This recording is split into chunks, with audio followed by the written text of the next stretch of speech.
साथियों, उर्मुल सीमान समिति मोहताज तारुफ नहीं, किसी परिचय की मोहताज नहीं है।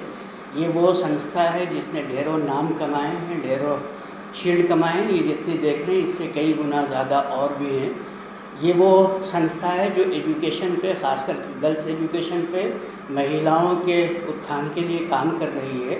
और ख़ास करके थार रेगिस्तान में, जो पश्चिमी राजस्थान है, उस एरिए में ये शानदार काम कर रही है पिछले 30 सालों से। आइए थोड़ा सा जानने की कोशिश करते हैं कि इन्होंने कैसे काम शुरू किया। आज की डेट में मैं आपको ये भी बताता चलूँ कि राजस्थान के इस रेगिस्तान में बिहार, बंगाल, मुंबई, बेंगलोर, दिल्ली जैसे बड़ी बड़ी संस्थाओं से लोग आते हैं, लड़कियां आते हैं, स्टूडेंट आते हैं और यहाँ से बहुत कुछ सीख के जाते हैं। आज हमारे साथ इस संस्था के सेक्रेटरी सुनील लहरी जी हैं। सुनील लहरी जी ने एजुकेशन और ख़ास करके गर्ल्स एजुकेशन पे बड़ा शानदार काम किया है। आइए उनसे जानते हैं कि इन्होंने कैसे काम किया और कैसे यहाँ तक के पहुँचाया संस्था को। सर, आपका स्वागत है। सर, मुझे ये बताइए कि आपने इस ऑर्गेनाइजेशन को में शुरुआत कैसे किया और गर्ल्स एजुकेशन पे पश्चिमी राजस्थान में कैसे इस ऑर्गेनाइजेशन ने काम किया? नमस्ते, मेरा नाम सुनील लहरी है। जैसे आपने बताया, मैं जब इस ऑर्गेनाइजेशन में 1995 में इस ऑर्गेनाइजेशन में आया था, जुड़ा था, तो मुझे भी इस ऑर्गेनाइजेशन के बारे में ज़्यादा कुछ पता नहीं था।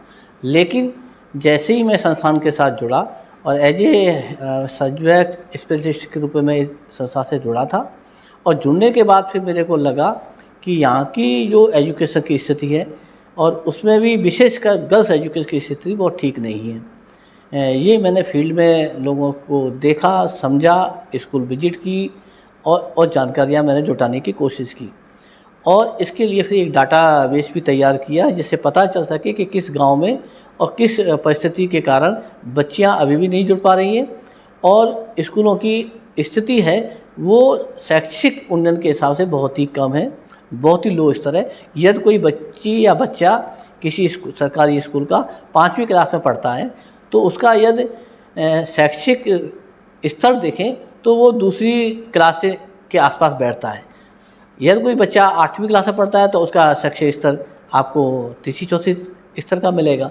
ये स्थिति है। विशेषकर यहाँ देखा जाए तो 3 जो सब्जेक्ट हैं, हिंदी को छोड़ करके जो लोकल लैंग्वेज है यहाँ की उसको छोड़ दें, लेकिन इंग्लिश है, मैथ्स है और साइंस है।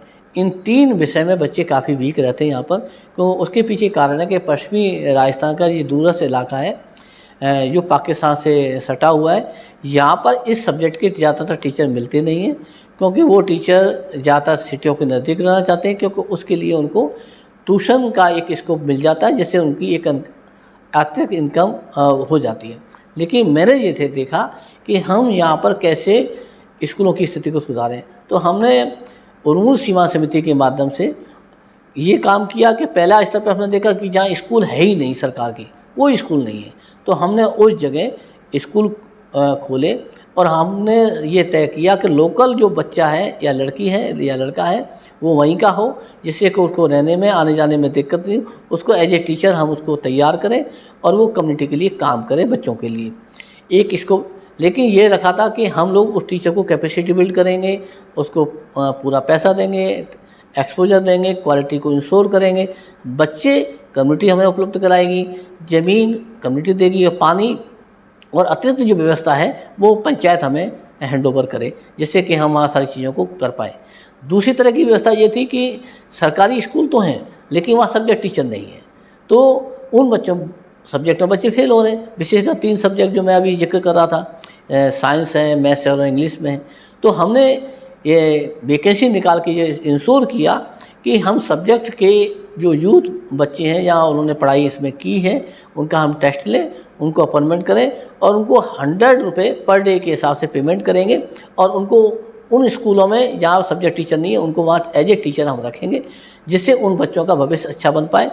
इसके भी रिजल्ट अच्छे रहे कि यहाँ लड़कियों की संख्या तो बढ़ी और हमने प्राथमिकता ये भी रखा कि यदि हमें कोई लेडी टीचर मिलेगी तो उसका जो पैसा हम 100 रुपये से बढ़ा करके उसको 150 रुपये तक भी दे सकते हैं यदि कोई महिला मिलती है, क्योंकि महिलाओं की संख्या बहुत कम थी, हमारे यहाँ टीचर नहीं मिल पाते थे।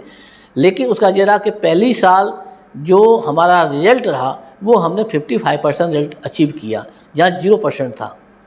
तो उससे काफ़ी हौसला बढ़ा। फिर हमने अगली साल कम्युनिटी से कहा कि कुछ कंट्रीब्यूशन आप दे दीजिए, तो 10% कम्युनिटी ने भी अपना इसमें कंट्रीब्यूशन दिया। तीसरी तरह का हमने देखा कि यहाँ सरकारी स्कूल तो हैं, लेकिन सरकारी स्कूलों में टीचर नहीं है पर्याप्त, और विशेषकर छोटे बच्चों पर कोई ध्यान देता नहीं है, क्योंकि वो 5वीं क्लास और 8वीं क्लास के बच्चों पर, क्योंकि बोर्ड के एग्ज़ाम होते हैं, उस पर उसके रिजल्ट पर ही उनकी सैलरी और उनका मानदेय और उनका प्रमोशन डिपेंड होता है। इसलिए हमने कहा छोटे बच्चों में कौन ध्यान देगा, तो नींव कमज़ोर हो रही थी। इसलिए हमने कुछ गांव के ही जो युवा हैं, जो सीनियर हाई सेकेंडरी BA पढ़े लिखे, उनको हमने रखा और उन्होंने कहा कि हम आपको 1500 रुपये पर महीने के पेमेंट पर आपको एज ए टीचर रखना चाहते हैं, लेकिन आपको पहली और दूसरी और तीसरी क्लास के बच्चों को पढ़ाना है और उसकी ही क्वालिटी को इंश्योर करना है। हमारा ये मकसद था कि नींव मजबूत होगी तो फिर आगे की पढ़ाई अच्छी बेहतर हो पाएगी। इसका परिणाम ये रहा कि आने वाले समय में अभी स्कूलों में बच्चों की संख्या बढ़ी, क्वालिटी इंश्योर हुई और समुदाय को पता चला कि किस तरह से काम होता है, और इसके लिए सरकार ने भी हमें काफ़ी मदद की और उन्होंने हमें काफ़ी सारे अवार्ड से नवाजा, जिससे हमारा भी हौसला बढ़ा।